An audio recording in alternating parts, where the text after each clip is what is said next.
It was a really good time, man. Bro. It was a good time, bro. Like we weren't trying to wear just polo Ralph Lauren, bro. Bro, not the regular. Nah, not a regular, huh? Hey, boy, that you gotta be a rugby boy, bro. With the V, with the stripe, I had one of those too. A different type. Bro, you know the numbers. I don't know the patches. Too busy BSing. Listen, yo, maintain. Only real niggas know about that. Only real niggas can appreciate what you're doing right now, bloody. That is fire. What you got on the cap, though? What you got on the cap, though? What you got on the cap? What's up? Just some low shit, just some chill. You know what? To be honest, this just some Forever 21 shit. I walked by with my kid and so I hadn't grabbed it. I ain't gonna hold you. Simple, yo. Like you mix the fly with some cheap shit. But this is what I will say though. I literally, Terry, was trying to find something to put on, and I opened up a little chest and saw it at the top. I said, "God damn!" Yeah, I said, "I remember this, bro. You remember we were the rugby boys. We were the rugby boys. No niggas wore more rugby than us." Bro, man. The only niggas who more rugby than us probably was Vado. And then there might be Vado, and there might be all that nigga was wearing rugby. So rugby still smacking like that? Yeah, he named his son rugby. Yeah, he named his son rugby actually. And the only other nigga that was really heavy on the rugby, I ain't gonna lie, was Smoke Dizza. Yeah, he was. His props. He was. But them niggas is the only niggas. Does rugby still hit the culture like that still? No. It's only real niggas know. Yeah. Rugby wasn't on that site, nigga. You had to go to the store. I'm gonna tell you the ill thing about it, right? Maintain. When we was on it so hard, right? So you had your regular polo, your Ralph Lauren, chaps, all of that, right? I used to determine the chicks that I used to deal with back in the day because the rugby shit just looked old. I would go up. So disrespectful. Yeah, look, no. I would have chicks like, yo, you came out of the house with your shirt beat up like that. Oh, she's done because she don't know. She don't know. She don't know nothing about it, bro. I just got this from Georgetown, bitch. Bro, listen, we would go to Georgetown, maintain. Got set up and hooked up, and got right. Maintain. You still wear rugby today? What? No, I don't. But I should. You inspired me. I'm going back in the crates and I'm pulling it out. Hey, bro, I got one just like that in this 100 green. You can't buy this though, man. Nah, we screwed up. We screwed up, man. The joint I got like that with the V stripe is 100 green with the purple stripe down the sides. And it's tough. It's real royal. I'm gonna tell you the illest thing about this, right? Too busy BSing. Watch the illest thing about this, maintain. We used to have to hit each other. At this point, we was out every weekend. We would have to hit each other like, yo, what shirt you wearing? Because you didn't want like, oh yeah. We bought the same shirt so much. And the crazy part about it, our connect, my cousin worked at the rugby store. Hey, appreciate it, my nigga. What he had? What he gave you? The 40% off? What you get? 50% off? Hey, son, we would put so much in there. We just tell me, give me a round number. Just give me a number. I don't know what this shit add up to. Give me a number. None of the shirts or the the toggles. We will come back and I remember one time, great, I gave that nigga, it had to been like over $1,000 worth of shit. And you said, was give me $400. He said, you know what? Just give me $400. I said, what? He said $400. I said, okay. My wife was with me. She said, oh, for that? I said, yeah, I got like 9 shirts and the shit. Fuck it. Maintain. That's good. That's good money, actually. Yeah. This shirt right here. My daughter is about to be 13 years old. I had this shirt before my daughter was born. That shit mean. Oh wow. Ill shit, bro. No, that's fire. You remember I jumped in the digging pool in the at the Fontaine Blue in Miami one time. Yo, maintain. We go to Miami. We at the Fontaine. This dummy gets Fontaine. What you mean, the Fountain Blue or some other shit? What's the Fontaine? The fountain. It's not the fountain. Fuck is the Fontaine?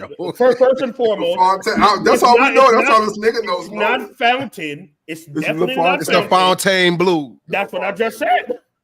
So, long story short, we did. You know that pool? That's the infamous pool. Everybody know that pool. My man is so done, maintained. My man full rugby down. Jumped into the pool, rugby down, Chuck Taylor's on, iPhone in his pocket. At the Vinny's on. The vacation over. Wow, boy. Wow, nigga, my phone in my pocket, nigga. This shit what was you thinking, man? Bro, nigga, 15 minutes after I'm in the motherfucking pool just swimming, having a good time, I realized, I said, I went to go take a picture. I said, this shit, I need to take a picture. This shit is lit. Nigga, I said, oh, shit. As soon as I said that to myself, nigga, my heart went into felt like a dummy then. You felt like the biggest my heart dummy went in in the my world. dick. I said, oh, shit, my Listen, nigga, I went down in my pockets and my shit was just in that motherfucker. When I took black, that just motherfucker dead. out, yo, that shit was black as a motherfucking dead as shit. Almost the shit never came back on. Nah, Rice ain't helping that one. Too busy BSing. But hold on, what we gotta do real quick, man. Hey, bullshitters, what's good? We back. Sorry for the wait, man. But we too busy BSing, man. But we always come on time. So let me just say this real quick because this show gets kind of wild. So we got to say the perspectives and views expressed by Too Busy BSing and its hosts are intended for entertainment purposes only. We assume no responsibility or liability for any errors in the content and in the shit that we say, because those thoughts and views could be a bunch of bullshit. So we hope you enjoy the show. I'm Maintain. I'm Kaz. And we're bullshitting again. And we bullshit. Y'all know what it is, but it's Too Busy BS and we here. Let's get it. Let's get it. Hold up. Big up to Scoot Mike. He not here. Yo, what the hell's going on? Why is this up there like that? And the boy Obi on some free cruise. He probably out here. What are you doing? He on a free cruise. Yeah, he getting attacked by cruise. So you probably somewhere too busy fucking right now. Yeah, he getting attacked by Colombia. TBF. Right yeah. But let him have fun, yo. He's single. He's young. He should live. How long is he out there? Is he still out there? I didn't know if he was. I think it's about a week. I think he come back tomorrow. If the nigga pop on in like the last 10 minutes of our show, and his eyes look glossy, and he fumbling over his words. Send him to the goo. Just send him to the goo. No, I was gonna say that. I'm gonna send him straight to the goo. We know what happened. But we're gonna bring him right back. We're gonna resuscitate him, man. Yeah, we don't have time for his fuckery tonight, though, yo. But what's on tap, though, Maintain? I heard it's been a crazy week. Nah, well, before that, man, tap in with your boys one time because niggas too busy BSing. You know what I mean? We got on late. Bullshitters, we do apologize. But before we go in and tap in, I gotta say this. Is this your first time here? Go ahead and hit that subscribe button right now. We're trying to get to 500. We had 151 subscribers. 151 subscribers. We building one bullshitter at a time. So we're trying to get to 500. We appreciate everybody that subscribed. If you haven't yet, go ahead and hit that subscribe button, hit that like button, comment, let us know what you think about the show, and then also hit that share, that little arrow. Hit that share. You copy and paste, send it to 10 of your friends so they can check out the show, man. But real quick, man, let's tap in with you, Kaz, man. Then we'll move in with some of the bullshit going on. Yeah, man. But here at the Too Busy BSing show, yeah, we all for the bullshit, but we care about the mental though, man. So I just want to check with my brothers, see how their week went. Have I talked to y'all since Thanksgiving? We haven't been on since Thanksgiving, right? Nah, we did our it before. We did the pre-Thanksgiving last show. week when we was here was the night before Thanksgiving. Okay. So we had the eggnog talk, the eggnog joint, man. Yeah, you remember that? Yeah. I do. This time I got that rum in here too. Yeah, we got other shit. Yeah. We back to the real shit now. We back to the red cups. We glassed it up last episode. Yeah, but back to the shit. So talk to me, Maintain. How you feeling, brother? I mean, I'm good, man. Shit, tired, but if you got a number 1 to 10, I'd say a 7 right now. But other than that, man, things are good. My son had his first middle school basketball game. What was it? What was yesterday? So it was Monday, actually. Monday. They lost, but he did his thing, man. Double. He had 12 points, 11. 12 points, 11 rebounds, 4 blocks, 2 steals, 2 assists. So he did his thing out there, man. He the 5 and 4. He kind of like he definitely like Giannis on the team. Giannis. Protect him at all costs. Protect him at all costs. Can he step back and he got a little range to his game right now? He definitely got range. He got wing. He in the wing too. We on the wing too. You know what I mean? But just by proxy, because he's the biggest kid, they're gonna put him at the 5. It is what it is. He can work at any. He versatile. We versatile, exactly. But yeah, man. We good though. We good. Work is good. All that shit. That's what I like to hear. Talk to me, Terry. How you feeling? Hey, man, I can't complain, man. Probably say I'm at about a 7, I would say myself. All in all, I'm good. I'm trying to get my my health back in order.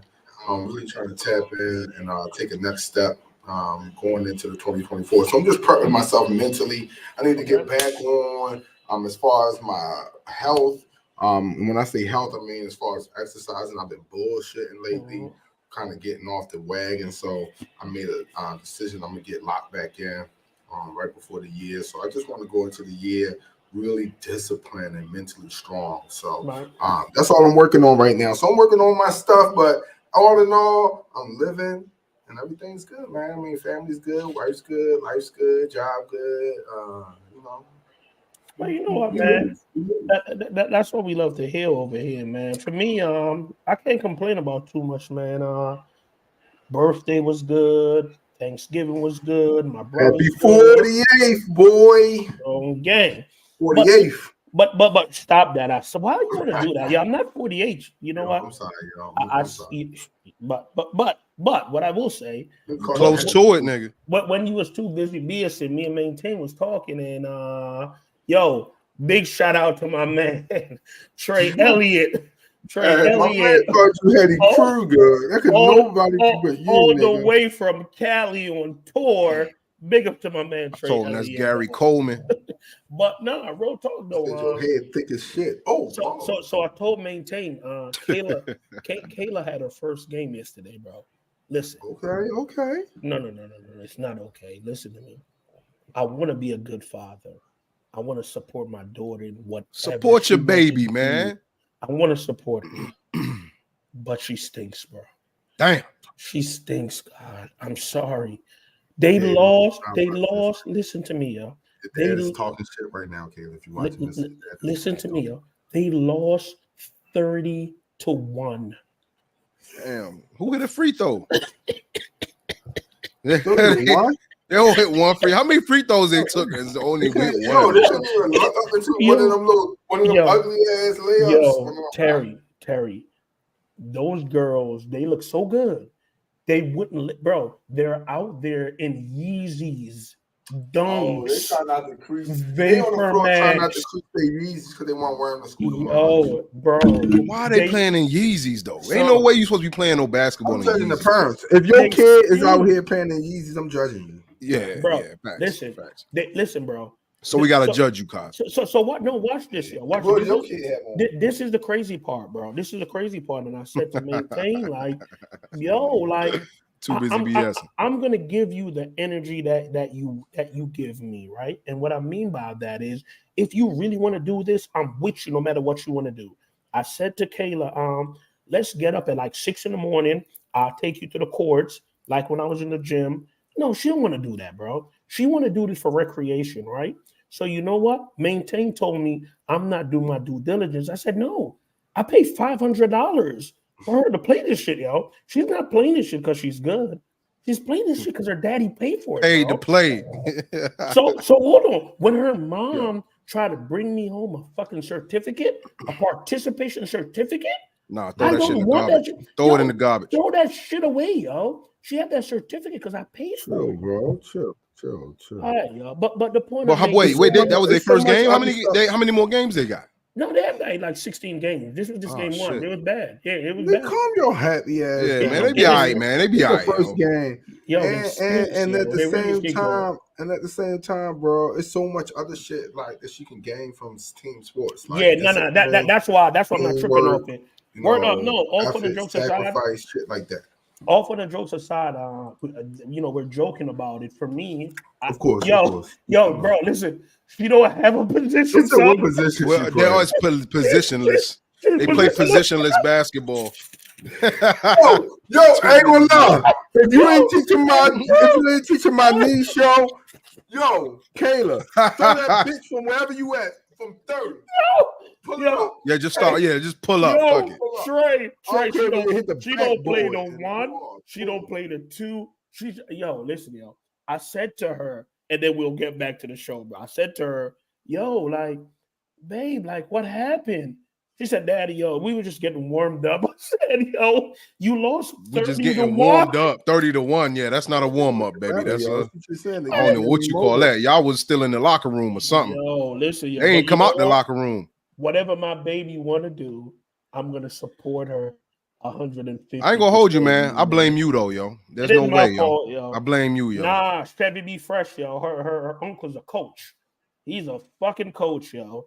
And have my niece Chevy, out here like that. Come on, man. You can't have Kelly yo, out here like her that. mama says she have a position, yo. Don't she know? What position she got, Johnny? Johnny, what position? It ain't the team manager, is it? Don't let me find out it's the team manager, yo. Yo, my man hurt right Let me now. find that out. My man wanted the next Teresa Witherspoon. You God, bro. I prayed she would have been good. Hey, bro, she could be the next Maya Moore, yo. Chill. Nah, she could. She's still young. Yo, 13, listen, yo. Hell yeah, she got time, bro. I started to force her to do it, and then she wasn't liking it. So that's when I eased up and let her do her thing, yo. And her thing is just not working out, yo.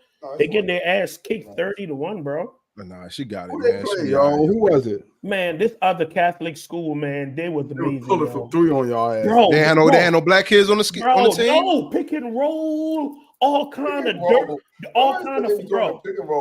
They was giving us the fucking Steve Nash and Amari, bro. Damn, yo, listen. It was 2 man game. Taylor was just saying it. Game. Hey, did they do? They probably full court press their ass too. They did the 2-man game. Hey, listen, Kayla was just like this was her hands up, yo. I'm like, yo, why your fucking hands up, yo? Oh, just letting them pass her or something. Oh no, she tall. She could probably block somebody just by standing up there and doing that. It was nobody around, yo. It was nobody around. She's playing defense. She said, "Coach said hands up." I got my hands up. Look, I did that. My man, Mr. Miles said my wife tried to get me to coach the track team. I think he's trying to say the track team at the school. Now look, your wife wants you. Now let me give y'all some advice as a married nigga. Your wife wants you to coach the little kids because that turns her on a little bit. What? And to see that you are, putting your handprints on the youth and that you are teaching them valuable skills. I mean, that's very attractive. She wants you out the house. No. She wants you out the house. That's what that means. Let me tell him. So, hey, my man, coach the track team. Even if they bullshit, it's gonna make you look like you dedicated to something, and she's gonna find that extra special. But you know what? You know what, Terry? Forever. Hold on. You know what, Terry? She's gonna say, my man love the kids. Now watch this, Terry. She's not just asking him to do random steak and BJ nights. That young man, Tyree Miles, we're state champions. He was on my 4x2 relay team, bro. That we were states, bro. Yeah, y'all good then. Bro, that's why she's not just asking him.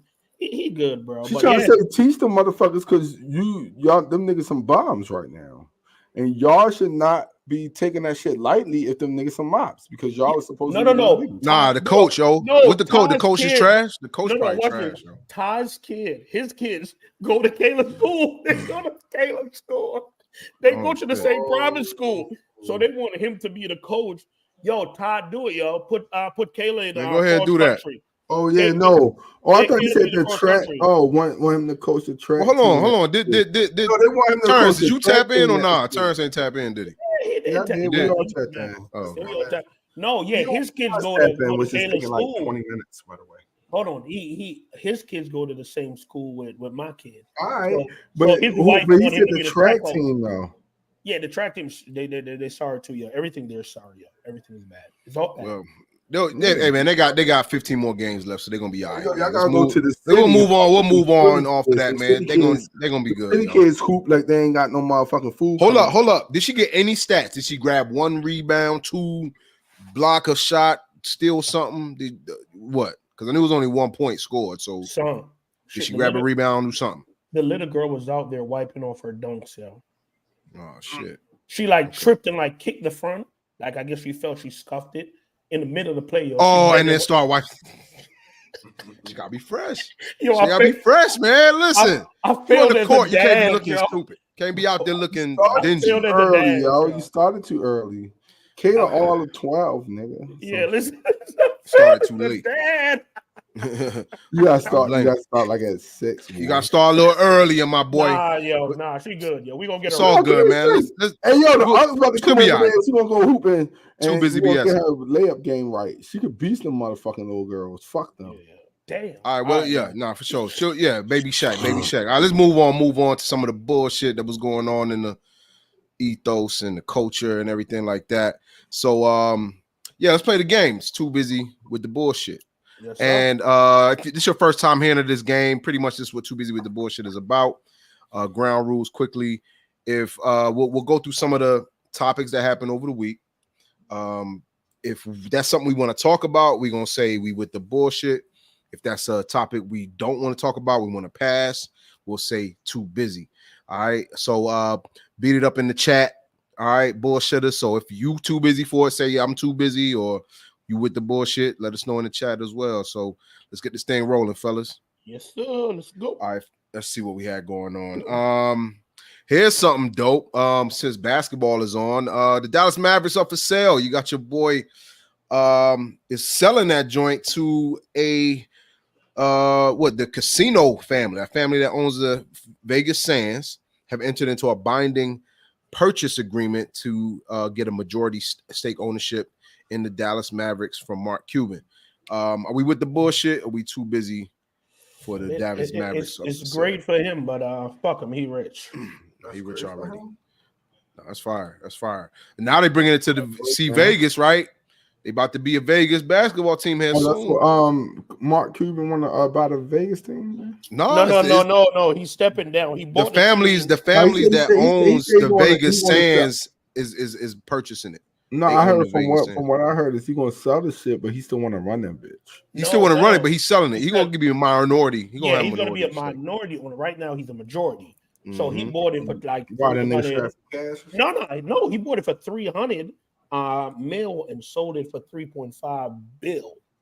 So all right, well, we too busy for it, man. Good for you, Mark Cuban. Keep making money, dog. Yeah. All right, let's see what else happened. Officially, let's go here, bullshitters. Let's see if you with some Swiftie news. Swiftie news. Taylor Swift is the most streamed artist on Spotify in 2023 with over 26.1 billion global streams. Are we too busy or are we with the bullshit of Taylor Swift killing the game bigger than Beyonce? With the bullshit, are we too busy? Yo, what is this fast? Come on, yo. What is this is a maintain thing, yo. I'm asking y'all too busy or y'all with the one question? This little white little girl was always around. Now all of a sudden she's like the biggest topic because she fucking Kelsey or something. Everybody said too busy for her ass, man. We see Kelsey going crazy. I just want to know why the fuck everybody. They trying to say she bigger than Beyonce out here, man. And she is now. I ain't say it. Her Q rating is a match right now. Yeah, she's killing the game right now. All right, out the way right now. It's okay. It's okay. All right, let's what Kaz doing, man. Let's send him to the goo because I don't know what that man's up to. All right, here's one. Let's talk about. The man just messaged me. He said he had an Earl right quick. Oh shit! Goofball. Goofball. All right. Here's one. All right, my bad. Diddy stepping down as chairman. Diddy stepping down as chairman of Revolt.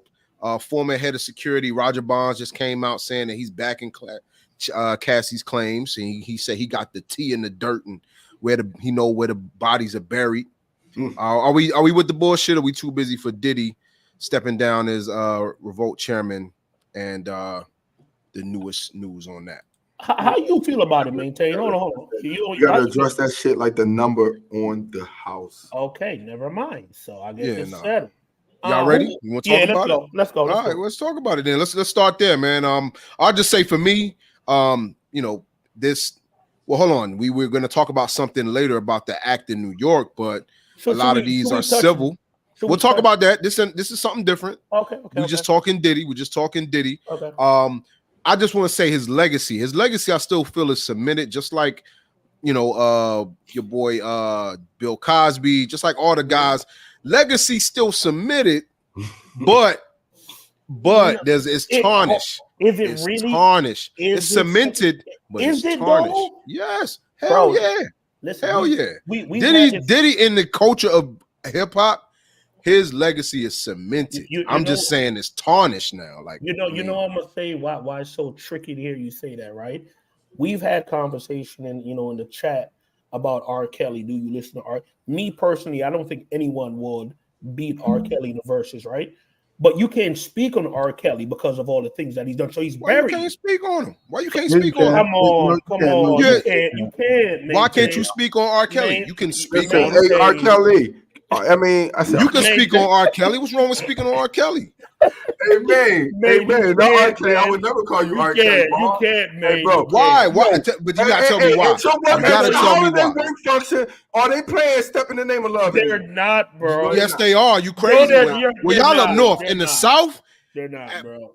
Yo, Virginia down. They playing it at the damn. They playing it at the wedding. They playing it at the barbecue. Are they playing it at the company function? The cookout. Not the company function, but that's what we're saying. Of course, they playing them though. No, hear me, bitch.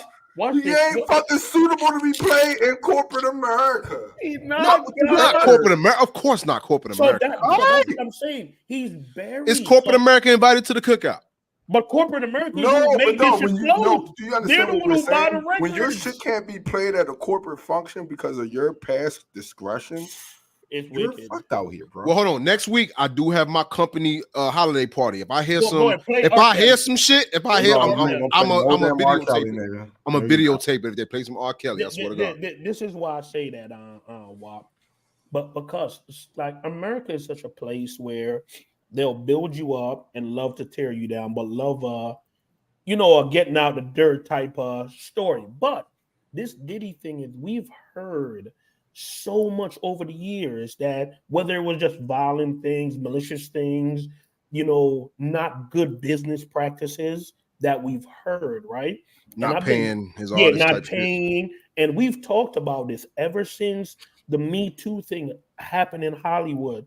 Yeah. Bro, we've been having this conversation for years when we've been saying, and WAP, you've been the main one to say, like, yo, if this hit hip hop, it is going to be bad. And what I mean by don't just say hip hop, let's say music, because we're not just gonna box in hip hop. These Me Too niggas is in hip hop. Okay. Music in the music business, right?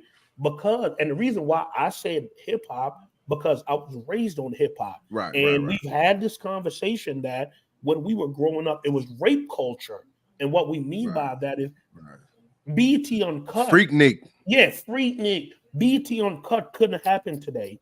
Nelly Tip Drill video couldn't happen today. That's a national treasure, by the way. But back then, it was okay. But let me ask you guys this question before I give y'all the mic. Can we really? So let me ask you a question. If in 1998, right? Wow, we on 695 and the speed limit is 75, right? And you're going 75 and you're good. In 2023, the speed limit on 695 is 50. Should we go back and hold you accountable for what was okay 20 years ago? And what I'm saying, hear me, because I see the look. I'm not saying that all of these things, if allegedly Diddy or anybody raped someone, I'm not saying that is okay. But some of the behaviors where guys are getting charged for, that's not rape, like sexual assault or you touch me certain way or whatever the case may be. Back then, in that time, some of that stuff was allowed. Couldn't carry on. Who going? You going, man? No, go ahead, because he was addressing you, Terrence. Go ahead. No, I would just say, of course. Now, let me preface this by saying everything is a case by case basis. So it's not a one size fits all. It all depends on the specific details of that specific case and what transpired. But what I will say is this: as it pertains to wrong is wrong and right is right. So at the same time, I understand your point as it pertains to, this shit was widely accepted back then and, this coming back. I do think it goes too far sometimes. I mean, a little flirting, at the time, I know good people that have lost careers and livelihoods as it pertains to when that whole Me Too movement came through, just for, just being a little flirty and, at the same time, the women didn't check it, but they wanted to come back like decades and decades later and be like, hey, this is what you did. You traumatized me. You did all of these things, and I have all these traumas from it. And I don't think that's fair. So I do think it's a very thin line. But as far as like actual rape and shit like that, like taking pussy. Yeah, that's different. That's taking, different. Oral sex. That's different. Yeah. You know, like manipulating Dwight people, Howard stuff type like shit. like that. I don't care what fucking era you in. That's fucking fucked up. Yeah, and you deserve your shit. Even if you was a nigga like, and I will preface this by saying nothing has been proven. Allegedly. Nothing has been proven. All this stuff is still being investigated. Nothing has been. Actually, the whole Cassie thing has been settled. So I don't even know if that is settled. It's settled quick too. Mm-hmm. Yeah. But I will say that, just to be clear, I do think that Diddy did what the fuck they said. Yeah. I think he did. I just personally think he did. Yeah. I think you can't save him. And I feel like he was a super predator. So as it pertains to like what he did, if niggas come out and it's a groundswell of motherfucking people that saying like this nigga terrorized a bunch of people and we've been shut up for so long and we ain't having it no more, then fuck it. Hey, them chickens coming home to roost. But you see, but it's not even just the revolt he's stepping down from. That charter school, they've severed ties with him. They severed ties. Like hey, this is business right here, though. I think because they know it's more gonna come out. Although, hey, bro, and this is what I had to tell niggas. I don't care what he owns. If it's a fucking privately held company, all right. But if it's publicly held, meaning if it's traded on the stock market, or if he has shareholders, if he has gained any type of funds in his business by selling stocks and shares of pieces of ownership in his company to people, he has a duty to the shareholders. They can vote his ass the fuck out if he becomes a party that is not good for business. That's just how it is. So, I mean, y'all watch the session and shit. I mean, I know my bullshit is cool. So it's big business. Like, billions. You gotta take a motherfucker off. You gotta take a motherfucker off because as a shareholder, you answer to me, motherfucker, and I'm not losing my money because the CEO is a piece of shit ass nigga.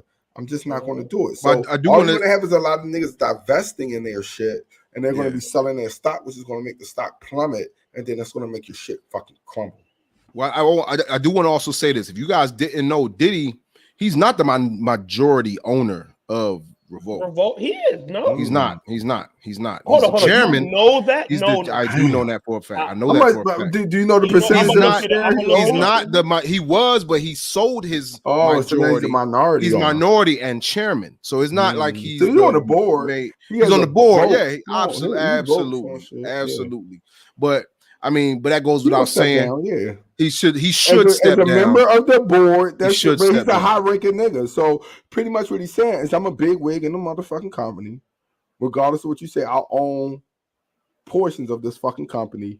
I'm going to remove myself from it. And he's probably the most public face attached to the company. So. Oh, he's absolutely most public face. And then, I mean, I do want to ask y'all, what y'all think this means for Revolt and the other, like Jason Lee's show, Carisha Please, all these shows. What do you feel this does to the other shows that's on Revolt? If it makes money, it'll keep on going. If it don't, and Diddy was just holding you up because you one of his motherfucking peoples, then you're gonna die. Maintain he didn't, bro. That's what I'm saying. You're talking crazy. He's definitely the majority owner. He just didn't. Where are you looking at? Because I was at Revolt World in Atlanta and asked somebody in Revolt. I'm looking at an article from the Los Angeles Times that was dated November 28th, 2023 at 11:10 a.m. He is definitely majority owner. The thing is, did he have no hands in the day-to-day operations of it? So when we see Charlemagne and them lean on him, and you're like, bro, how they're talking to their boss like that? No, he's not really their boss because he have nothing to do with that. So the reason how they could do what they've done to him, yes, like you say, WAP is traded, but he have investors. What happened is he's on the board, right? But once you have people giving you money, so you have Diddy and you have the corporation of Revolt, right? So once this Cassie thing come out, and they not just suing Diddy, they're suing Diddy and all of his businesses, right? because Cassie was hired by his businesses. Now they could supersede anything he has to say and say, hold up. Nah, bro, we look at these things and you know what? This is too accuser and institution. Yeah, it's too detrimental to our business. So it's not necessarily that Diddy, that's why he probably stepped down. He understood his business. He was exactly. Look, exactly. I ain't trying to cost us money because when they losing money, he losing money. Exactly. So he probably like, nigga, I don't want to make this shit bad for everybody. And like, imagine you having thousands and thousands and thousands of people that are like, dog, I have like my future life in your hands. Like, nigga, no. I saw a lawyer from New York on CNN, not CNN. It came across on CNN, but she did on somewhere else. Long story short, she said, Diddy, if he wanted to leave anything to his kids or his kids' kids, he would sell everything right now. Yeah, and I said, damn. And that he need to become liquid real quick. So I said, what? Because he don't want to get to the point where all his kids looking bad out here. Because if Diddy ain't giving them the bread, them niggas ain't gonna be able to sustain on their own. I don't care about Combs. That little nigga, he look like he's zesty with this 360 spin arounds and shit. The light skin. You talking about his son? Justin, hold on. Christian, Justin. That's Justin. Justin. No, Justin. No, Christian is King Combs. Justin is the first. But watch this. Y'all see the joint, the picture of Justin beside Wolf? Diddy. Yo, implicated you, man? Bro, no. So they showed a picture because everyone is like, yo, like Christian. Yeah, Christian is the one that danced, all of that, right? Yeah. How he looked just like a split image. Nah, yeah, he's spitting image of his dad. Split image. The little girls, they look like Diddy. Justin, the firstborn, who he had, and allegedly her mom had an affair with his man Wolf. All of this stuff is coming up, bro. They put a picture of Diddy, Justin, and old boy. That little kid look nothing like Diddy, man. But I'm tired of talking about this. So they're trying to say that Justin Combs ain't his son. Yeah, bro. Listen, man, it's too much for this man. Listen, y'all. Someone really need to check on him, bro. Well, like, this is a lot. Justin don't look like the other niggas too, because he don't look like the other nigga. He don't look like. He's just another nigga. He's short as man. They got different mamas, yo. I mean, he's short as fuck, and they all have different mamas. But the little girl, he have the twins. No, he had the twins and Christian Combs with what's the name, yo? Yeah, and bro, that's the one that died. What's the one that died? But he had another Kim Porter. He had another little girl outside the twins. Right. A different mama, yeah. Yeah, and they all look alike. So King Combs, he that was with his little gangster shorty. That's his firstborn, right? No. Justin is the firstborn. With Shorty was in the hot tub in the Biggie video. Oh, but watch this. She went off about a year ago when Justin got a DUI. Was wild and puffy on the internet, saying some not so pleasing things, and people say she was crazy. But hey. Yeah, it's crazy. And we talked about it last week, man. A lot of the folks that, was in Diddy's camp or was about to have a tell-all book or whatever the case may be are no longer here with us. So, hey, Diddy, we don't want no problems. We just too busy BSing up here. Yeah. We too busy BSing, all right? We never want no problems with Diddy. Never. But Diddy, you a savage nigga, man. You're savage. You out here wilding. Well, enough of that bullshit. Let's keep it moving. Hey, no, but listen, do y'all before we go, do y'all think Diddy getting canceled? Canceled? Nah. Another year or two. Do you think they did cancel? What do you mean by cancel? What do you mean? When I say it's taboo, niggas are not gonna speak his name. Do not answer it. He's gonna have a slutty, smutty, sleazy ass. I said again. No, hold on. No, I got to. Again, his legacy is cemented, but it is tarnished. What is a legacy, man? Does R. Kelly have a legacy? Nigga. Does R. Kelly have a legacy? Ghetto Fabulous with the Does R. Kelly have a legacy? Of course, his music is still his legacy, bro. Bro, no one is playing that. You can barely talk. Bro, the music don't die, man. The music don't die. Music don't die, bro. Nobody's fucking with R. Kelly anymore. His whole shit is done. Bro, Elvis was with a 13-year-old married shorty. We don't have any, but he still got a legacy amongst them people. Nobody talk about that. No, we don't, because we don't fuck with him. I'm just saying though, we don't have any. He got his legacy cemented. We don't have videos of Elvis. There was no allegedly with that.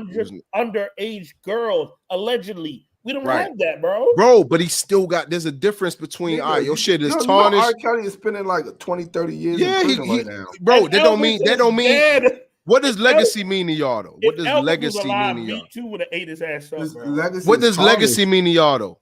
No, my legacy means, are you a nigga that niggas are going to remember in a positive way? Nobody's remembering R. Kelly for his music now, bro. Legacy don't mean positive, man. And they don't remember Genghis Khan, all the motherfuckers, Napoleon, all these people, they got legacies. Who else? Adolf Hitler got a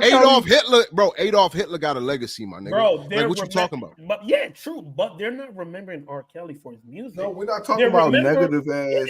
They're remembering him for all the foul shit that he's done, bro. And his music was unmatched. That's what I'm saying. So that's his legacy, the music. No, they still playing I Believe I Can Fly. No, they're not. Somewhere in corporate America, they playing I Believe I Can Fly. Tell me the last graduation. A CEO and walk out to that motherfucker. Tell me the last graduation you heard that. I ain't gonna lie, I ain't heard it in a while, but I'm just saying. Somebody playing that motherfucker. Ain't nobody playing that dumbass shit. You play that shit if you want. You would play that shit. You're not gonna get canceled because you play I Believe I Can Fly. You might. If you got women in that motherfucker, they might get your ass out of here. You're a dumbass nigga. That's why your ass don't have a fucking damn own a business, nigga. Because what that mean? Yo, you would get what that mean? What that mean? Though? Abuse, bro. When your mother, what does cancel? You can't cancel. VP. How do you cancel somebody if you're not in a mainstream corporate space? You can't cancel somebody like that. Diddy is. What do you mean? He is, but I'm saying when you say cancel, what do you mean though? Cancel that. Cancel meaning that his reputation is destroyed. Kanye's not canceled.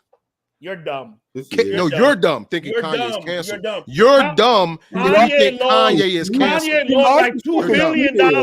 You're dumb. He lost all right. $2 billion. I can't. So he's not canceled though. Are you dumb, yo? Yes, he is. Kanye is not canceled. He's in Abu Dhabi doing his thing, man. What are you talking about? Canceled doing his thing. And if Kanye drop right now, some Yeezy season is going crazy. What are you talking about? Yes, it is. Yes, it is. Yes, it is. Bro, I'm just telling you. Yo, he's blackballed. Yo, he don't even have the resources to get his shit distributed. Bro, distributed on just dropped another single and got canceled again. All right, yo, Kanye is not canceled. You equate cancel with whether or not you're still rich. Yeah, you're still rich, bro. I'm not talking about that. If he drop a drop and he does it, just drop. What he dropped? He just dropped a single. Him, Ty Dolla $ign, and Dirk. It went nowhere. And it went. What we talking about? It went nowhere. I wasn't even talking music. I was talking about dropping like product, but okay. He is dropping product. You know the product he's dropping? You gotta understand. He's canceled. How is he canceled? How is he canceled if he's on a song with artists that are on the label? He's alive, but he's canceled. No. Yes. No. Is Dirk on the label? Is Ty Dolla $ign's on the label? Kanye's trying to. Let me ask you. No. I'm asking you a question. Is Dirk on the label and is it Ty Dolla $ign's on the major label? Yes. So if he's canceled, how is Kanye on a record with major label artists? Because the major label would be like, nah, that's Kanye. We can't have him on our shit. We're not clearing that. Dirk and what's the name? If Dirk and them niggas on the major label, the major don't clear the shit. They don't care if you Dirk. They don't care if you Beyonce. The major say it. The major say it. They're not on a major. Watch this. They're not on a major. And Kanye is trying to just buy Dirk out of the little shit that he had. All of that doesn't matter. The point we're making is the man just dropped a song that he's getting canceled because he said some disparaging things about what he want to do, what he did with a Jewish woman, and he's getting canceled again. And the record is still not getting played, bro. Kanye is not the Kanye. Kanye could have just said hi. You remember Kanye say "scoopity doo, scoopity doo"? Bro, the shit went damn near platinum, bro. Of him saying "scoopity doo." Yeah, just doing that. Yeah, exactly. Can he do that now? No. It's not the same, man. No, but he's go a fucking on, walking meme now. He's a fucking joke. Exactly, man. He's a You joke know now. that. I mean, no, he's all right. By the way, Top Dollar Signs, he has his joint venture with MZ Records and Motown Records imprint. So he is there is major. You got partnership with him. He's a tyrant. He's a tyrant. You know what I mean? But anyway, let's keep it moving, or man. Martyr. I mean, not a martyr in the sense that he died. Kanye not canceled. But like when he dies, like he's gonna be infamously known for R. Kelly's canceled. I got you on that. Kanye's not Listen. The all. only reason why Kanye's not at R. Kelly level is because Kanye didn't break no law. Criminal. He didn't exactly. So he's not canceled. What are y'all talking about? So you have to do something. You know what? Let's move. He's not. But he's not canceled. Did Baby get canceled? Because we don't hear about that nigga. It's like Baby back. He back. The Baby back. He just on the record with. Hold on. That record with Busta went crazy, by the way. You remember what the Baby said? The Baby said he lost almost about over 100, 2 million, 200 million. Yeah. Like, and if he could go back, he would not do that shit again. Of course, he would go back. He got canceled. But he back now. He coming back now. Yeah. He's back. Watch this. Baby did that one time. Apologize. Kanye did it over and over. It's different, bro. And Kanye still make big headlines though. It's not like they gonna bury him. They're not burying Kanye. His asshole is out in the South. Yeah, goofy shit. Getting his dick sucked, or he's walking around barefooted, or his wife. But he's also in Abu Dhabi doing big, like or his wife is gonna leave him. He's gonna have money, big yo. shirts He because he stink. Come on, bro. Your wife is gonna leave you because you stink. Allegedly. Come on, too busy BS. Let's move on. All right. Here's one. All right, so Kanye and the Brooklyn Public Library, not Kanye, Jay-Z and the Brooklyn Library are auctioning off a one-of-a-kind trophy case of a highlight of each of his albums, causing speculation of a new Jay-Z album. Are we with the bullshit on this latest one-of-a-kind trophy case drop highlighting album? The previous albums causing speculation of some new Jay-Z music. With the bullshit, we too busy. You know I'm a Jay-Z fan, but I ain't trying to hear that shit right now, bro. When he dropped the music, we'll talk about it. Fuck that shit. Fuck it. Okay, let's get it. Sorry, nah. Let's keep it moving. Hold my nigga, but fuck it. Nah, if you drop some music, I'm definitely listening to it. That's different. Yeah. All right. Here's some shit. We're gonna keep it moving.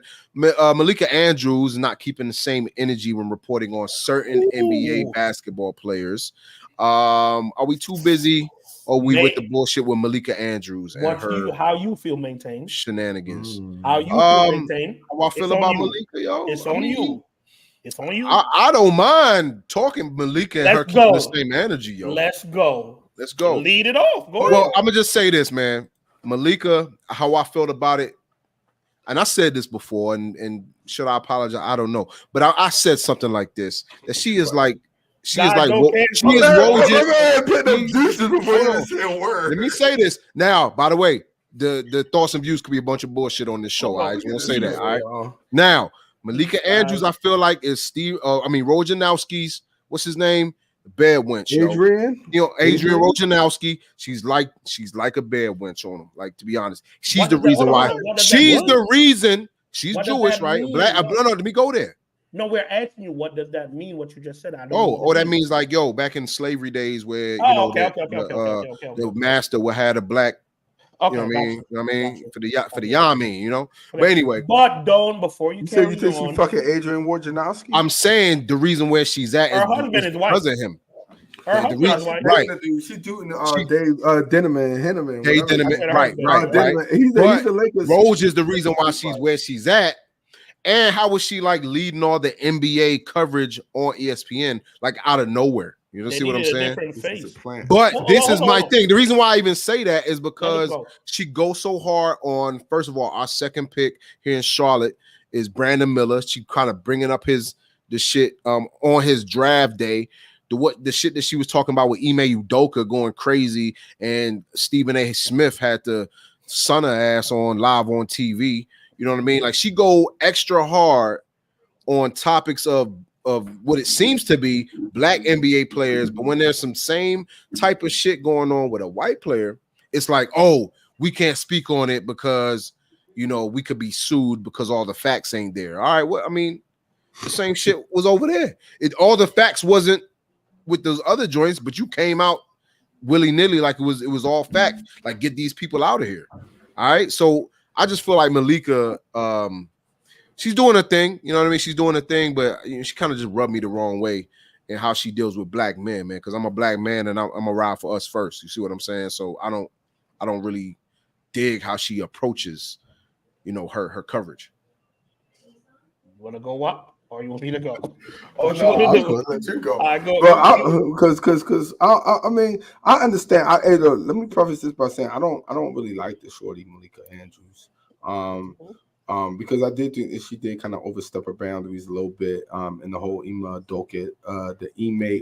Udoka situation and scandal. But I will say, yo. I'm gonna call a spade, yo, and I think y'all being unfair in this particular situation, though. Wow. As because as it pertains to Josh Giddey, though, I mean, we don't know a lot of shit. I mean, it was some social media shit that actually brought to the helm that he had posted this shit on social media with an underage girl. Now, niggas are trying to fucking source it, find out what's going on, get some more information so that they can give us facts. And at the time, I seen niggas talking about like, why you ain't addressing it? Like, bro, when the shit dropped, yo, it was like over the Thanksgiving break. Like, she literally did not have a show in between the time that it dropped and like 3 to 4 days afterwards. So niggas are asking like, would you want her to do a public service announcement? Like, oh no, I'm gonna do a special for the Josh Giddey shit. Like, no, nigga, she's not gonna do that. The first time that she was on and they had like a regular shit, she did a little bit about him, like she talked about him. Like, I don't understand what the fuck y'all want the shorty to say. Like, I don't see anything different in her coverage with this. And the other thing I will say is this: when she got on the whole, because I went back and listened to when she got on niggas, when she talked about Brandon Miller at the draft, and when she talked about Ime Udoka on First Take with Stephen A.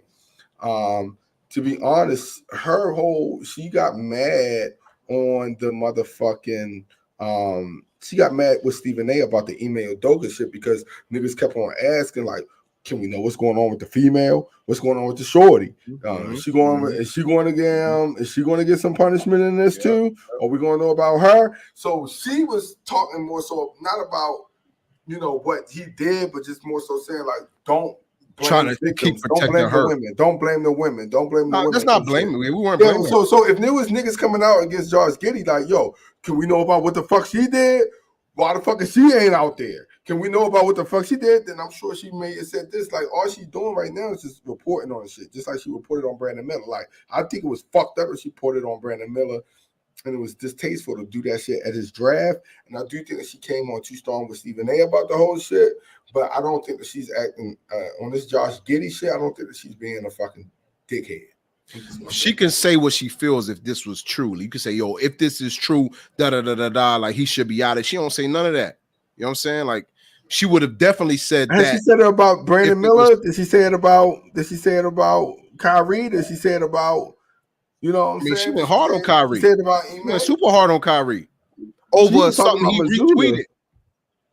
No laws broken. You know what I'm saying? No potential laws broken. Jump in here, Kaz. What you think? All right. Let me preface all of this first.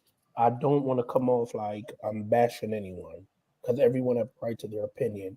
But this is not her opinion. This is her doing her job. And I don't think this is just her or Stephen A. I think it's just ESPN in general, right? Mm-hmm. We've seen Malika Andrews fake say some stuff like Jalen touched her when we all saw it he didn't.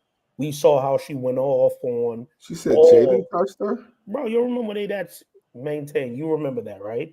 They're doing the NBA whatever show. Jalen hadn't been there in like 3 shows. Because he's doing it inappropriately, like Jalen, why are you putting your hand under my underarms? My man's hand was nowhere near that, but that's neither here nor there.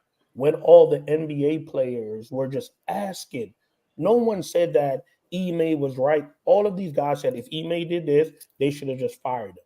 But the way they did Nia Long and wanted to drag Ime, if you're going to put his name out there, put the female name out there also. They both did it. Right. She went off as if we were blaming the female, all of that. I do. I remember. So this is, we're just giving her history. So now this happened. Lavinia White. Anybody who's wondering, coming in just now, we're talking about the Malika Andrews coverage, and the difference is how she covered, supposedly how she coverages black men as opposed to how she covers non-black men. Right. So let me carry on. So you said she came in, and so that's her history, right? So now this happened.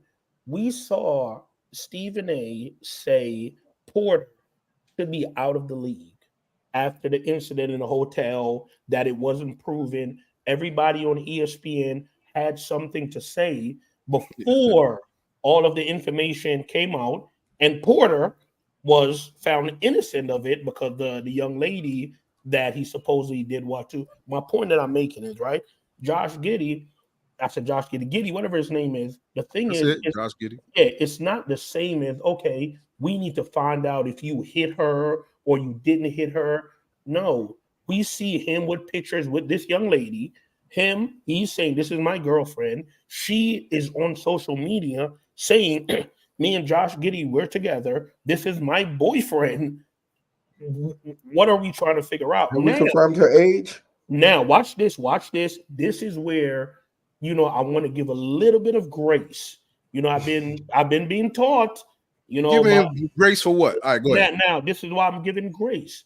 Do I think he went out as a predator and preyed on that girl? No. Because I saw a video, she's in a club that you have to be over 18 or 21.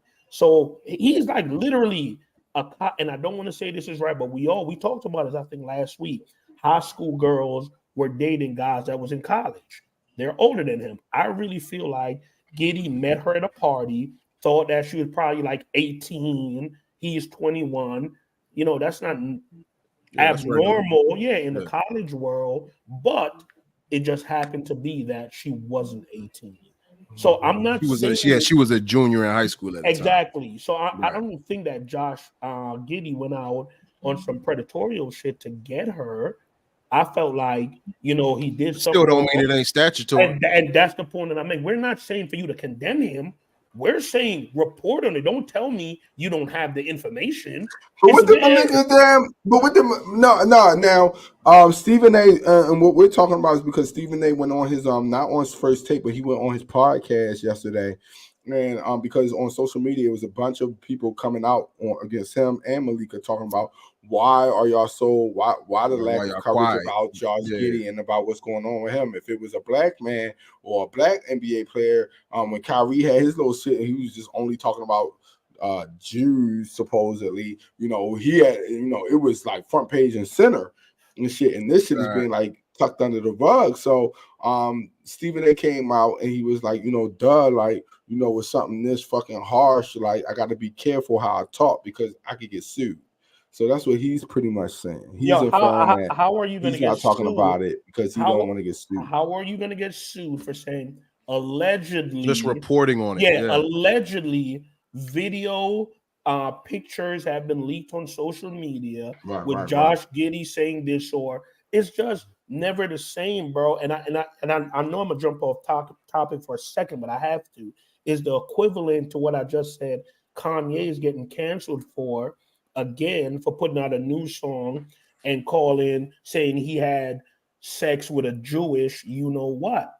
In his music and other rap music, that's said all day about black women, and it's just not given the same. So you just gotta take the shit with a grain of salt, bro. Is it right? I get that, but it's not right at all, though. But it's the same thing. But to come to Malika's to come to her aid a little bit, she gave a very factually based after getting bad. After the backlash. Bro, now, but I do want to say this though.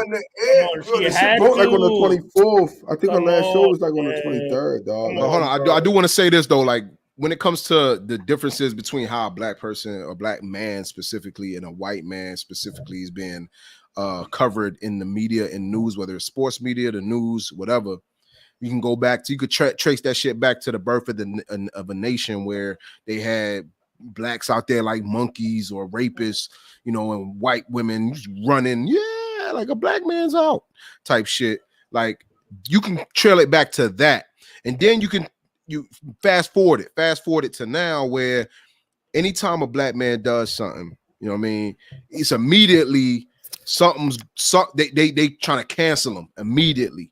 But when it comes to when a white man does something, it's like, oh, we got to make sure all the facts are right. We got to make sure this is right, or we can get sued, or this, that, and the third. Is with kid gloves or white. They got a white glove, the white man, versus when there's something alleged on a black man, they want to cancel him before it's even found or substantiated. So I can't let her slide or Stephen A. slide on the lack of coverage, because just like, you know, all right, say there's a hockey championship, right? A hockey championship. They flipping over cars, they tearing shit up in the city, they doing whatever. Oh, it's boys will be boys. It's da da da da. Let a black school win a championship against a PWI or something, and we do the same shit. Oh, they're rioting outside. They're tearing shit up. Blah, blah, blah. That's exactly how they do it in the media. So I can't let that slide. I ain't gonna let it slide on how I'm just saying on how they report on it, man. No, that has been done in the past. And you know, I'm the first one that will admit that the way things are marketed as it pertains to black people is not the way things are marketed as it pertains to other races. But what I'm trying to say is, as it pertains to specifically as this Josh Giddey shit, I don't think I've seen any real difference in coverage. The only thing that I've seen is that Malika had a visceral reaction because she felt like men was victim blaming as it pertains to the Ime Udoka situation. I don't think that there's been any type of victim blaming in this Josh Giddey situation. That's all I was saying. Got you. And we did forget to mention she was going really hard on this equal pay shit. Like, oh yeah, she's a feminist. It's like men's fault. Like, yo, it ain't our fault. It ain't equal pay. You won't get equal pay if the bread in the box office ain't equal. If the box office ain't equal, how you expect it to be equal pay? And she calling them oppressed, like, oh, it's on the oppressed. Like, what the fuck you talking about? You know what I mean? Yeah, like, she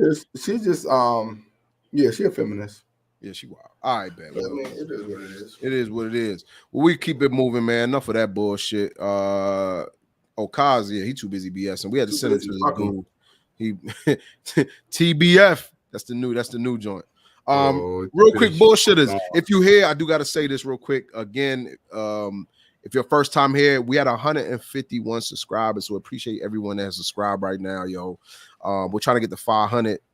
So if this is your first time here, go ahead and hit the subscribe button for us. Don't cost you a dime, but a second of your time. That's it. And we'd appreciate that, because we definitely trying to get to 100 or 500. Let's go. Let's see what else we got. Beyonce. So Tina Knowles, Beyonce's mom, she's defending Beyonce for her look at her Platinum Renaissance, the Renaissance premiere in LA on Saturday. She kind of looked like Kim K a little bit, but in social media they was trashing Beyonce, trying to say Beyonce is trying to look like a white woman, where Beyonce's mom came to her defense. So we with the bullshit on Beyonce supposedly trying to look like a white woman, or we too busy, yo? I'm too busy, yo. Too busy. Okay.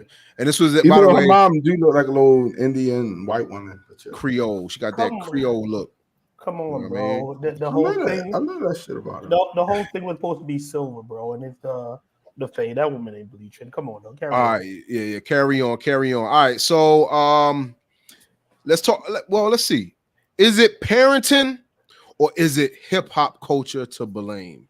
All right. So we just saw recently over the weekend the headlines of T.I.'s son King Harris tripping at the Atlanta Falcons game, where he was pretty much antagonizing the whole situation and put that shit out on Front Street.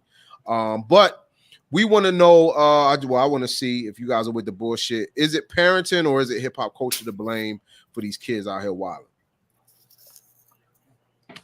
with the bullshit, or y'all too busy? No, we with it. With this shit. We with this shit. Talk about this dumbass we with this shit for sure. Go ahead, bitch. I'm gonna make you a birthday today. Who are you talking to? You. Me? Let's do it. Yeah, let's do it. Oh, y'all come correct. All right, let's go. Who wants to lead off? He got it. He got it. Well, first of all, before who the fuck is you talking to, nigga? Before you go, Moody, and before you activate for the bullshitters that obviously were under a rock. Again, I did say that T.I.'s son, King Harris, who's a rapper or whatever the case may be, pretty much saying he's standing on business. He's standing on business with his mama. He's standing on business with his mama. He's standing on business with his daddy, and whatever the case may be. And he pretty much saying he from the hood. He was in the trap.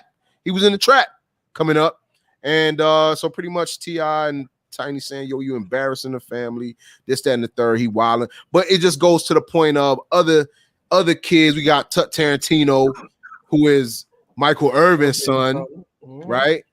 Living in a gated community, but wants to rap about a certain lifestyle. You got female artists where their dads and family. You got a female, I can't remember her name, but her mama is a doctor and her daddy's a lawyer or some shit. But she talking about, you know what I mean, like city girl type of talk, like wild shit. So again, is it parenting? Is it hip hop culture to blame for these kids and these youth wilding?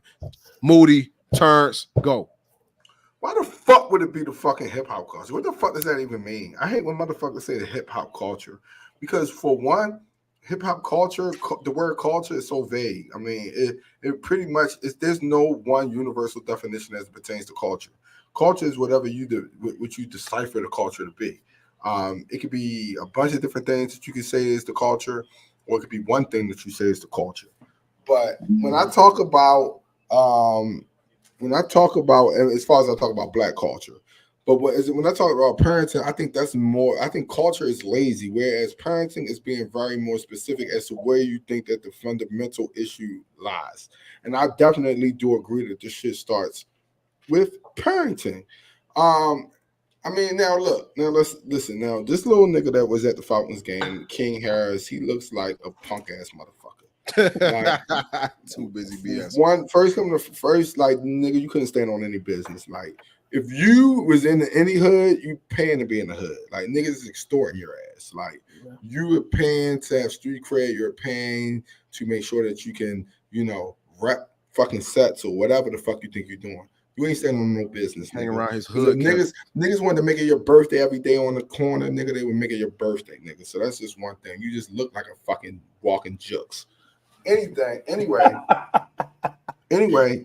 just want to get that out. Secondly, I don't think that T.I. and Tiny are bad parents, but I do think they missed the mark with this one kid. They enabled them. That's what I will say. And what I will say is that, and I know it's hard. So, and being a parent of 3 kids, I know it's hard. Parents make mistakes. We try to do the best that we can. And a lot of times we do some detriments to our kids in the process because while you look at the other kids, Damani and the other little nigga that look just like Tip, the brown nigga, he doing acoustics and shit with the guitar and shit.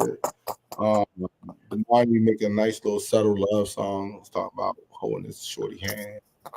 And you got the little girl. She's actually cool, little light-skinned girl. They all got T.I. jeans. They're not with Tiny. I know they're not with Tiny. The little nigga King is him and Tiny's kid, and the little youngest kid is T.I. and Tiny's kid. King is T.I., bro. He's T.I. to the T. No, but what I'm saying that Tiny only got like 2 of the kids together. Yeah. I'm just saying, bright ass little kids are their kids. But King is a splitting everything. No, the only reason why I'm saying that is because because we already know that they got some white in them. Like, Tiny's half white, her mom, y'all see her mom is mom white. What does that have to do with anything, bro? What does that have to do with anything that we're talking about? No, I'm trying to say because he has identity issues. And that happens a lot in the biracial culture. They talk about having identity issues, not feeling like they're ever enough. And I think that that's exactly, and it just so happens that that's the kid who has the most white in him. him and the other little kid. Now I don't know about the youngest kid, but I know King. You know, it seems like he's definitely struggling with identity as it pertains to where he fits. He feels like right now, because his brain still ain't developing, he's still halfway mentally challenged right now. Yo, call them remedial. No, he still thinks that it's cool. He thinks he's getting some clout, and that's validating him by saying that he stand on business and that he was over his grandma's house, and when they used to leave him on his grandmother's house, like he got down, and that's where he from, and he really ain't was behind the walls in the mansion and shit. Shut the fuck up, nigga. You a little rich bitch.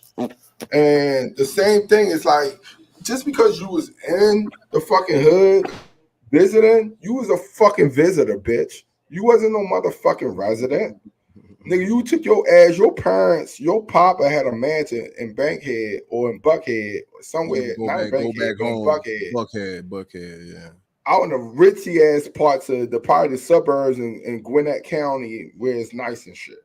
So don't try to fucking act like you from the fucking hood and you from fucking Buckhead and shit. You not. Tell your daddy to send you $1,000 allowance weekly. So I don't care how many nights you stayed with your grandma in the hood. And one thing is, why was your grandma still in the hood?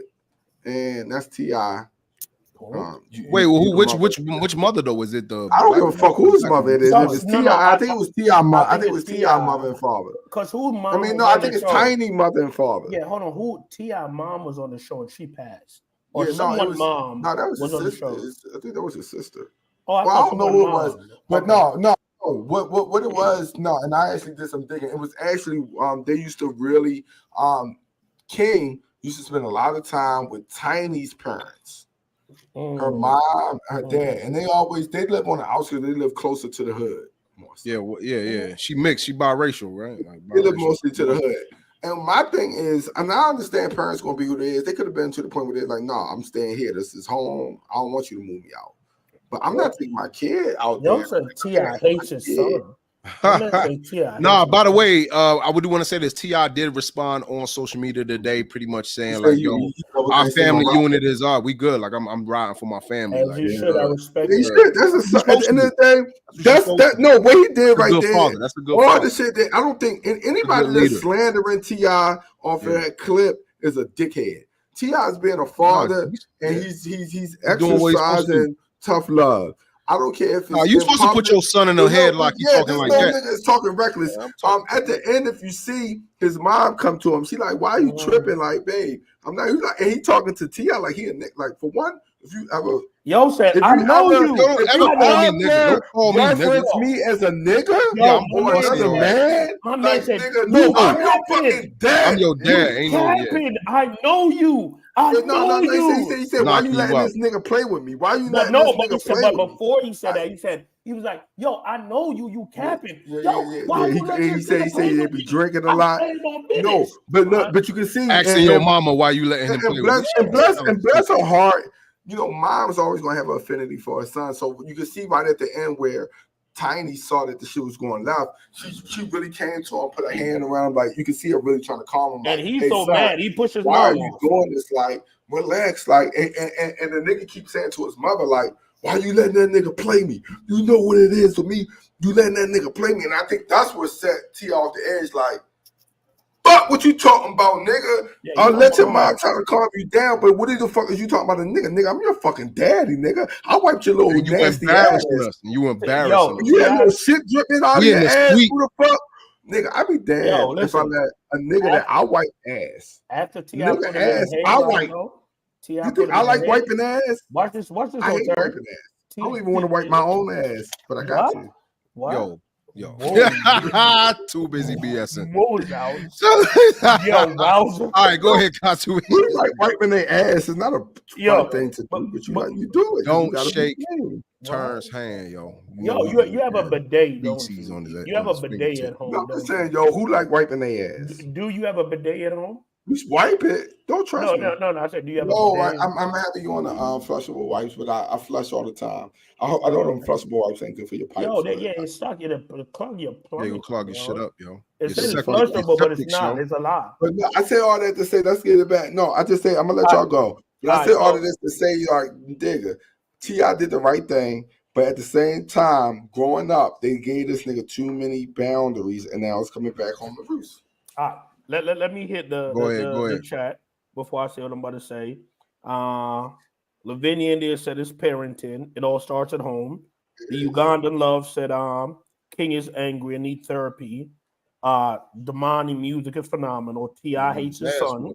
Yeah. And okay, cool. So back to this now. Let's revisit it because y'all love to go off script and paint different narratives. What you just answered, that wasn't never the question. The question that was at hand was, do we think hip-hop music have helped or hurt the culture more? That's what the question was, right? And we said yes. Now, have hip-hop afforded a lot of guys to get out the hood, but are they really out the hood because they go back to the hood and get killed in the hood, right? I saw an interview with Jim Jones. If hip-hop was benefiting the culture, I saw an interview with Jim Jones. This is when balling was going off the hook. So, you know, Jim Jones and them changing car every other week. He said homes in Brooklyn, right, was $100,000. They could have put up $1 million, which he was like, bro, I was spending $1 million a month. They could have put up $1 million and bought the whole block, right? Those homes in Brooklyn now, they're going for about $1 million a pop, right? So if hip hop was helping, yeah, that's what we would have done, right? We talk about, yeah, does it influence the culture? It does. We was literally just having this conversation about this rugby, how we talk, how we dress. We were influenced by the guys we were listening to. When Jay-Z told us we don't wear jersey no more, it's button-ups and S-dots, we wore button-ups. So now you have a rich kid like what's King. his name? No, King not even King. Play ball.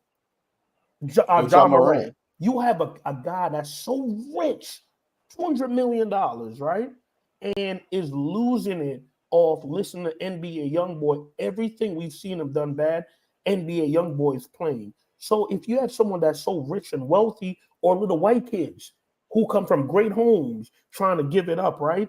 What do you think that do to a kid in the hood who could, the music that he's listening to resonate a little bit because it sounds like his lifestyle.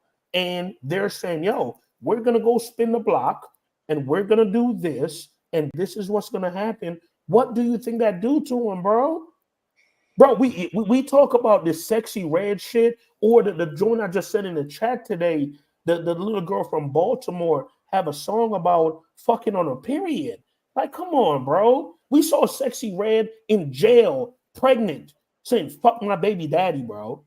Like, come on, bro.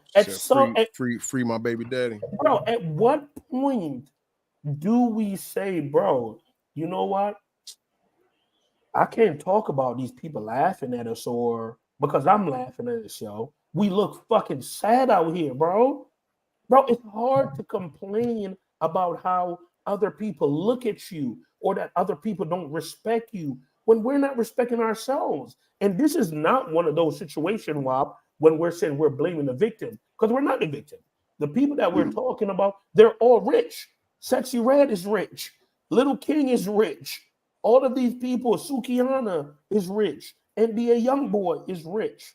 So it's not that we're talking about people who don't have it. We're talking to people who came from the hood, made it out, but it's still giving you all that filth for you still being in the hood to keep you there, bro. But I do want to say this though, like outside of hip hop, I do believe hip hop is like a gateway, just like there's gateway drugs. But if you have a good foundation in the home, you could be around a bunch of gateway drugs or whatever and not fuck with it and not fall victim to it. Same thing with the hip hop shit. Like, yo, if you got a great parents, you know, and foundation at home, yeah, there's gonna be raps that you listen to that's about, you know, fucking bitch's head, you know, fucking up a check, throwing 10,000 in the club, fuck some commas up, this, that, and the third. But if you got a good foundation, all that shit don't matter. It's just entertainment. But I do want to say this, like, yeah, hip hop has its faults, but also created a lot of rich folks, a lot of opportunity for black people, right? Let me say this. We can do a lot of dumb shit when we, based off of a look that we've seen from culture. Let's say it like this. When black people get rich, we can talk about the money that's spent and how even a rich black man can look broke to a rich white man, right? And y'all can make the same amount of money. But because of what hip-hop culture has presented to us, as a black man say, oh, yo, all right, I'm going to buy a $500 wallet, right? I'm going to buy a $500 wallet to hold some money.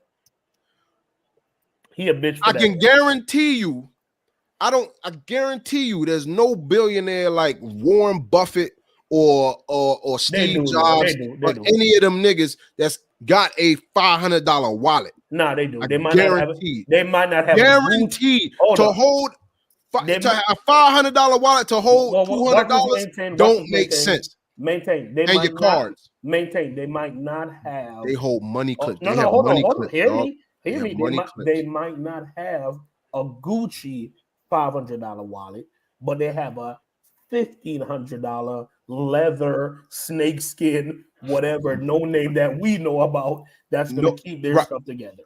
But I get what you're saying. But you see what I'm saying, though. But it's subtle shit where it's like, yo, it don't look. It's lifestyle for them. It's different. It's like, yo, it's lifestyle for them. We gonna do dumb shit off of just when we got money. We gonna do dumb shit. We gonna act dumb off of stupid shit. We go to the club. We gonna buy sections and bottles, right? I got one for one. And we gonna pull bottles out. We gonna pour bottles out. Watch this, man. Watch this, and WAP could definitely relate, right? We used to go places and we'll meet people and we'll talk. This is well over like 15 years ago, right? And at the time, we would go to Nordstrom literally every weekend, right? The jeans that we were buying, whether it was the Trues, Sevens, Rocks, whatever, we were buying those jeans because of the quality and how it fit, right? We weren't buying those jeans to wear to go out. We would buy them fucking jeans and wear to the grocery store, because that was the lifestyle that we led, right? We would have on these $300 jeans. That was birthed through culture. It's birthed through culture. True. Hip-hop culture. Yeah, true. But we would have on these $300 jeans at the time, and you would only know if you were in the know, because you couldn't tell. It looked no different from yours, but the quality was different, right? So it's essentially the same thing. A lot of the things, yes, it could benefit you positively. And when it's a lifestyle, like you just said about this white guy, everything they do, the yacht that they live, they have, the cars that they drive, the places that they eat, they're not doing it for you to take pictures, whether you were there or not. That's the lifestyle that they lead. Whereas for us, it's more subtle. Yeah, it's subtle. We need to show the watch they wear. The watch is gonna be crazy. The investment portfolio gonna be crazy. This and the third. But when it comes to us, we gotta be flashy. We gotta be standing on business. We gotta be doing all this extra shit. Even with the women, like when it comes to the hip hop culture, you talking about the young lady from Baltimore that has the song where she's talking about, like fucking on her period, which is the wildest shit in the world. Like she's trying to take Sexy Red and up her a notch, which I don't even see how you do that shit. But anyway, there is, like I said, hip hop is a gateway that can lead someone down some bullshit paths. But if you have morals and standards that was created and in the foundation of your parents or your upbringing, I don't think you're gonna go that far. I.e., Kendrick Lamar, or i.e. J. Cole, or Rhapsody, or whatever the case may be. Like you could tell were raised differently versus these other ones that's out here doing the same occupation, pushing the same culture, which is hip hop, but they just have a different. But also, I gotta blame the establishment. We gotta blame the rich white people that's running these labels like Lil Coins, Lucian Grange. No, all the people that is, the Jewish folks that are running the culture. All right, let's talk about it. I'm just saying, like, they are making money off of this shit, but versus where they come out with a what's your boy name? The white boy that's out right now, Jack Harlow. or the other nigga. Like he ain't gotta go there. He ain't gotta go to that the content. He ain't gotta go there and still pop number one versus somebody else. They gonna push the black dude. He gotta be pushing P. I mean, mind you, when they said pushing P, pushing positivity, that's what your boy that's what the lawyer said. This is the thing for me though, Maintain. And this is the thing that bothered me so much. My mom used to always tell us, yo, don't learn from your mistakes, learn from the next person's mistake, right? A lot of these things that we talk about and we feel empathetic to, we give grace to, we know it. We know we're not treated evenly. That's why when we have these conversations about cops, if I get pulled over, should I have to turn my car off, put my hands out the window? I shouldn't. But that's what I have to do to make it home. So the music that you're saying that Lyor Cohen or them is pushing on the radio, that's getting the spins, we know that the shit is not, conducive to anything healthy for our kids, right? We just had the argument about a teacher playing Sexy Red to get her students' attention in the second grade, bro. You get what I'm saying? So we know what's happening and what they're trying to do to us. So why the fuck do we keep falling for it? You keep telling me what is happening. We know it. You said, oh, parenting, of course, that's a fucking given. You don't need to tell me that it starts at home, bro. I know that. So I'm having a different conversation now. The music that our kids are absorbing, and whether you buy it for them, it's on TikTok, bro. If your kid have a phone, they know all of this, no matter how great we are as parents. Like, they have resources that we couldn't imagine. But it's on your foundation. It's the foundation that you set for them. That even if they listen to a Sexy Red and you got a daughter that's 13, 14, 15, even when she's in that age where she could literally be influenced by a Sexy Red, if you raised her the right way, that shit it's gonna fly off. Just like the shorties that listen to Adina Howard. I'm being a freak. Like, yo, maybe she was like, yo, her parents raised her a different way. Yeah, she liked the song, but don't mean she gonna be out here fucking everybody trying to be a freak all day or whatever the case may be. I'm not saying. I mean, although you could talk about the preacher's daughters, how the pastor's daughters sometimes. True. All of that.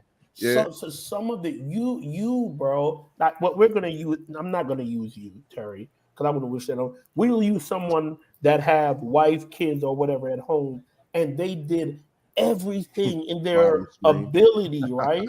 And what I mean by that, everything in their ability, they go to work, afford their kids a good life, whether it's private school, they live in the burbs, we go on vacations, we do things as a family. You do everything that you possibly can, bro. All you could do is pray and hope the things that you instill doesn't affect them when they go out here. Because out here looks way more appetizing than home, bro. That's all I'm saying. So you could be a great dad, the best fucking dad in the world. But when Lord Giovanni step outside, bro, you gotta be on his neck.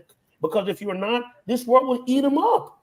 But how many parents have the availability? You have 5 kids, you're a single mom. How many parents have the availability to be on each one of those kids' necks, bro? So, Kaz, are you gonna blame hip-hop culture that's really affecting the minds of the kids, or what's being pushed, or is it the parenting, the foundation maybe not set right? Which one do you blame most? I feel it's both. It starts at home because that's where the foundation lies.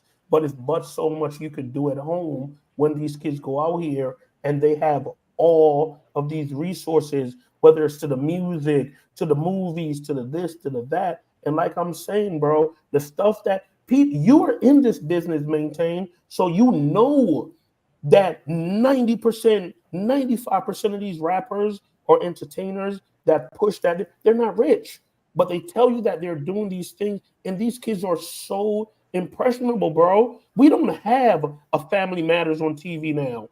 We don't have Full House or whatever those shows that the Cosby's, that showed.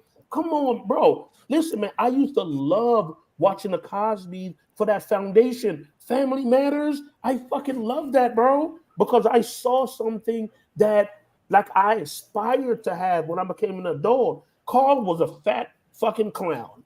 but he was an amazing father and an even better husband, bro. Do you blame hip hop for BBLs? Yes. What? Are you fucking dumb? Yes. Where do you think it comes from? I'm just going there because so it's influencing grown ass women and kids. We talking about King Harris, it's not just kids. No, I'm just saying because hip hop, you're gonna blame hip hop. I don't think it's just hip hop though. It's all of it. Y'all be going all of it. I'm so glad that you mentioned that because that's not no way. Hold on, Terry. Hold on. If it could affect grown women to say that, yo, you aren't enough, so go cut your body up to look this way, and they go do it, bro. What the fuck you think it would do to a 9 to 14-year-old fucking kid? Grown women are putting themselves, getting back alley BBLs, bro. Fucking dying, nigga. Dying out here. So what the just fuck for the look, for the influence, bro? For the culture, yeah. So what it's a lot, man. But it's both, bro. To me, I feel like it's both. On my end, it's both. Both can be true. Turns last words on that. What you think? What's more to blame? Is it parenting? I ain't said shit yet. But two, please. I was just gonna say, no, I ain't got a lot to say. I mean, for one, y'all, I don't agree with y'all, obviously. But two, because y'all talk about the culture like this shit, like. For one, man, you talking about buying designer and what the fuck we like. That's our culture, nigga. I don't apologize for none of that. That's what the fuck we do. But that's all right. That's culture. That's culture. No. But that's not a bad thing. I'm not saying it's a bad thing, but it can be. It can be. The white people don't want to look gaudy. Yes, we like to look fly. It can be. That's what we do. That's why a lot of their old kids want to look like us. They want to be us. They want to imitate. Yeah, but all right, it's throwing cool 10,000 in the club. It look cool and it look fly, but you can listen. What we contribute to this, they may contribute some other shit. We contribute the swag. We contribute the lingo. We contribute the way niggas fucking want to be and embody. We embody what's cool. Now, two, it comes negatives and positives with everything. So we can't apologize for our culture. If we like to wear nice shit, and we might spend a little bit more money about discretionary income, then of course, be smart. There's niggas that go broke over this shit too. But as far as discretionary income, when we allocate in discretionary income and we want to allocate a little bit more to our fucking gear than the white billionaire does, that's fine, motherfucker. You look lame. When I go out, I like to have some nice shit on. That's just I'm gonna put on. Yeah, but some niggas in the hood don't know what the hell a discretionary income is. They just spending their re-up money. No, that's fine. That's why you got to educate, and that's why I gets back to this. As it pertains, no. You talked enough. I listen. Now it's your turn. My bad. I apologize. Listen, go ahead. Too busy BS. When, and I'm not gonna be as long-winded as you, but what I'm gonna say is this, dog. Knowledge is the biggest thing, nigga. What y'all talking about as it pertains to anybody coming out here fucking talking shit. It's knowledge, yo. What the fuck y'all want? Y'all talking about all this shit that y'all see, but y'all talking about the fucking symptoms, but y'all not getting on to, like, it's like you seeing a motherfucking sneeze and you dissing the sneeze, but you're not trying to find out why the fuck they sneezing in the first place. Motherfucker, why do you think that damn Sexy Red do what she do? Why do you think the environment is what it is? Because we're in a capitalistic society, y'all. Everything is pushing and emulating and encourage you to do the ignorant shit that you're doing. The powers that be want to sell that. No, the powers that be. Listen, but you know that though, Terry. That's what I keep saying. Listen, you know because the powers that be want to make money, so they're gonna do whatever they think you need to do to get their pockets rich. They feel like it's a mutual because they know even though you're not making as much as I am. You ain't got shit right now. So the little piece that I'm gonna give you that I'm making is gonna be a lot to you. So when I tell you that you can make $2 million, you don't know I'm making $200 million now. I give you a little $2 million, you can have that. You happy with that shit. You thinking you done made it, but I'm making $200 million off of it. So what I'm trying to tell you is this, and that's why I say you always gotta keep asking why. Like little kids do, you gotta get to the source of the shit. Art has always imitated life, dog. But life is imitating art now, Terry. It's interchangeable, but art, they're interchangeable. Life will imitate art, but art will always imitate life as well. What I mean is how people are going to get ideas for shit and creative processes is based off of what they experience, yo. And what I tell you is that if niggas experience fucking crime, drugs, you can't tell a nigga to write or to rap or to sing about some positive shit when all he know is fucking negative shit. So if you want to fucking impact what the fucking nigga is rapping about, you can't just tell a nigga wake up and start talking about positive shit, nigga. Because the negative shit that you talking about is fucking harming our race. No, because all the nigga know is negative shit. So how the fuck you want to tell me to rap about some shit I don't know? The easiest shit for me to do, the most comfortable shit for me to do is to talk about the shit I know. And what I know is these bitches be out here fucking. My dad be damn passing me the weed and I be bagging up for him. Or I be selling drugs for him. Or I got to hold drugs in my little run for my dad. Me the blicky. And I got the blicky. And my dad he be talking about bitches and strippers and all that. So what the fuck you think these little niggas, this is the type of life they live? But they could talk about the life that they want though. Yes, the life that they want to live. Hold on. Let's talk about the life you want if nobody giving you game. No, they are. But watch this. You know why Tupac is so great? It's not because he was the best rapper in the world. He said shit that was so simple. We talk Tupac about is a 1%.